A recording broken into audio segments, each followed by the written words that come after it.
Hello everyone, this is Janvi and welcome to Study C. इस video से हम class 10th history chapter 2 का first topic start करेंगे और हमारा फर्स्ट टॉपिक है द फर्स्ट वर्ल्ड वॉर।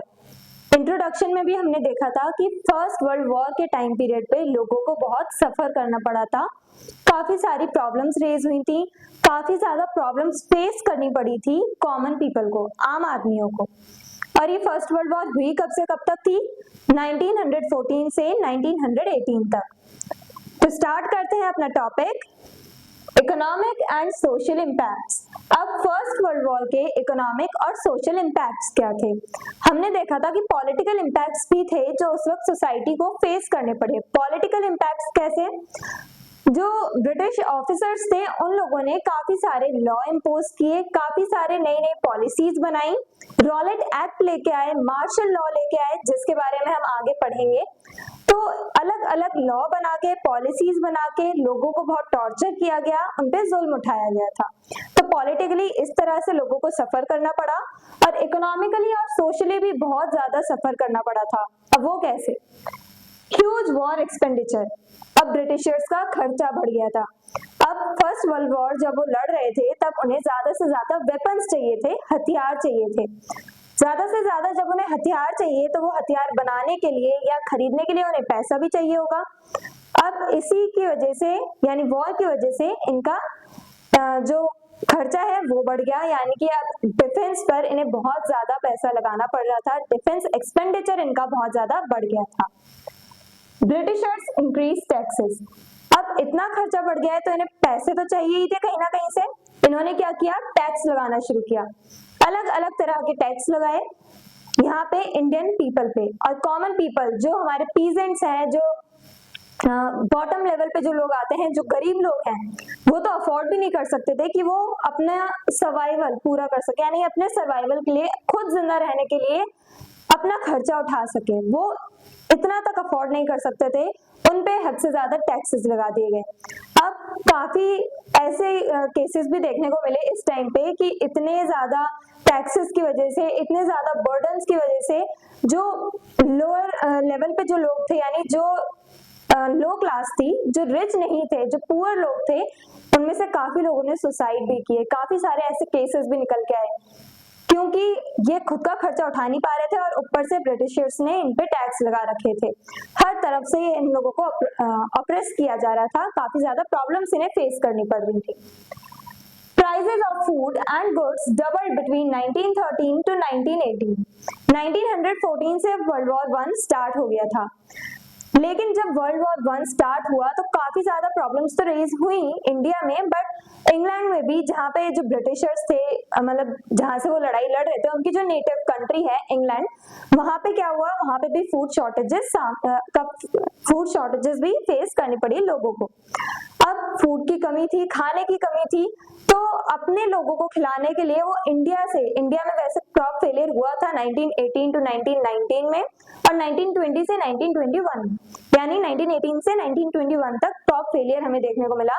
फसल खराब हुई थी हमारी और यहाँ से ब्रिटिशर्स क्या कर रहे हैं? वो अनाज लेके जा रहे हैं, अपने देश में जो लोग रह रहे हैं उनका पेट भर रहे हैं और यहाँ पे लोगों को मरने के लिए, भूखा मरने के लिए छोड़ दे रहे थे। तो ऐसी भी काफी प्रॉब्लम्स फेस करनी पड़ी थी इंडियन लोगों को। खाने के दाम और जितनी भी चीजें हैं उनके दाम बढ़ते जा रहे थे, प्राइसेस बढ़ते जा रहे थे। अब अगर डिमांड ज्यादा है, लोगों को, मतलब ज्यादा लोग हैं, ज्यादा लोगों की डिमांड है किसी चीज की और प्रोडक्ट कम है, तो डिमांड्स के अकॉर्डिंग प्राइस जो है वो भी बढ़ता रहता है, यानी कॉस्ट बढ़ती रहती है। फूड और जितने भी प्रोडक्ट्स वगैरह थे, उनकी जो एग्रीकल्चरल प्रोडक्ट्स थे, यानी खेती बाड़ी से जो कुछ भी हम लोग उत्पादन कर रहे हैं, एग्रीकल्चरल प्रोड्यूस जो है, उसकी डिमांड बहुत ज्यादा थी, लेकिन प्रोडक्शन बहुत कम हुआ। इस वजह से क्या हुआ कि प्राइसेस बढ़ने लगे और बहुत ज्यादा दाम होने लगे इन सारी चीजों के। 1913 से 1918 तक ये प्राइसेस बहुत ज्यादा हाई रहे थे, बहुत ज्यादा रेट था खाने पीने की चीजों का ही। इसकी वजह से आम आदमियों को बहुत ज्यादा सफर करना पड़ा, बहुत प्रॉब्लम्स फेस करनी पड़ी। फूड शॉर्टेजेस की वजह से वो अपने लिए खाना तक अफोर्ड नहीं कर पा रहे थे, जो उनकी बेसिक नेसेसिटी है। जिंदा रहने के लिए सबसे बेसिक चीज जो हमें चाहिए वो है फूड, जो कि ये लोग अफोर्ड नहीं कर पा रहे थे फर्स्ट वर्ल्ड वॉर के टाइम पे। Shortages of food and essential goods led to famine-like situation. Famine यानी भूखमरी। अब खाने की कमी है और जितने भी हमें जरूरी चीजें चाहिए उन सब चीजों की अगर कमी है, सारे प्रोडक्ट्स कम अवेलेबल हैं, बहुत लो क्वांटिटी में अवेलेबल हैं, तो उससे क्या हुआ, फेमाइन लाइक सिचुएशन आ गई, यानी कि भुखमरी जैसी परिस्थितियां खड़ी हो गई आके लोगों के सामने। लोगों को बहुत ज्यादा ही हद से ज्यादा सफर करना पड़ा अपने बेसिक गुड्स खरीदने के लिए, एसेंशियल गुड्स खरीदने के लिए। अपने सर्वाइवल को लोग तरस गए, जिंदा रहना बहुत ज्यादा मुश्किल हो गया। एपिडेमिक्स, अब इतना कम नहीं था जो यहाँ पे एपिडेमिक आ गया, यानी एक महामारी आ गई। स्पेनिश फ्लू, इसे इन्फ्लुएंजा एपिडेमिक भी कहा गया। स्पेनिश फ्लू, ये फ्लू यानी ये बीमारी लोगों में फैली। इसमें क्या हुआ, लोगों को सफोकेशन होने लगा, लोगों को सांस लेने में प्रॉब्लम आने लगी, रेस्पिरेटरी प्रॉब्लम्स आने लगी, यानी कि उनके लंग्स में प्रॉब्लम्स आने लगी। अब जब सांस ही नहीं ले पाएगा इंसान तो जिंदा कहाँ से रहेगा, तो सांस लेने में दिक्कत आती गई और यही चीज आगे बहुत ज्यादा सीवियर होती चली गई, बहुत ज्यादा प्रॉब्लम खड़ी होती चली गई इसी स्पेनिश फ्लू की वजह से। और उस टाइम पीरियड पे इसका कोई इलाज भी नहीं था, तो इसी वजह से काफी सारे लोगों की डेथ हुई।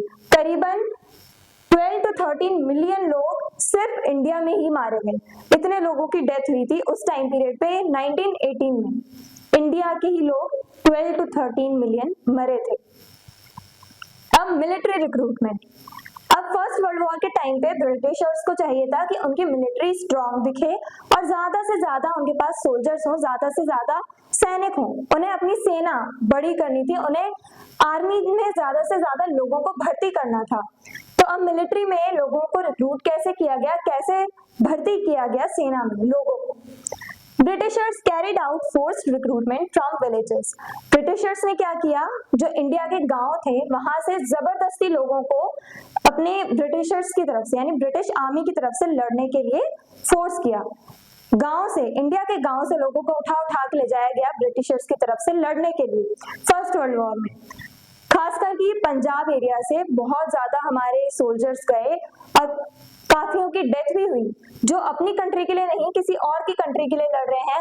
वो मतलब वो लोग जो इंडिया से बिलोंग करते हैं पर वो इंग्लैंड की तरफ से लड़ रहे हैं, किसी और देश की तरफ से लड़ रहे हैं, उन्हें बहुत ज्यादा फोर्सफुली रिक्रूट किया गया था इस मिलिट्री में, ब्रिटिशर्स की मिलिट्री में। Many peasants and tribal men were taken into the army against their will.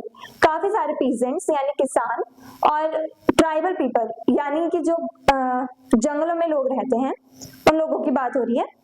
तो काफी सारे peasants और ट्राइबल मैन, इन लोगों को जबरदस्ती ले जाके, इनकी इच्छा नहीं थी जाने की, इनका मन नहीं था किसी और देश की तरफ से लड़ने के लिए, क्योंकि इनके मन में जो नेशनलिस्ट फीलिंग है, जो देशभक्ति वाली जो फीलिंग है, वो इंडिया को लेके है।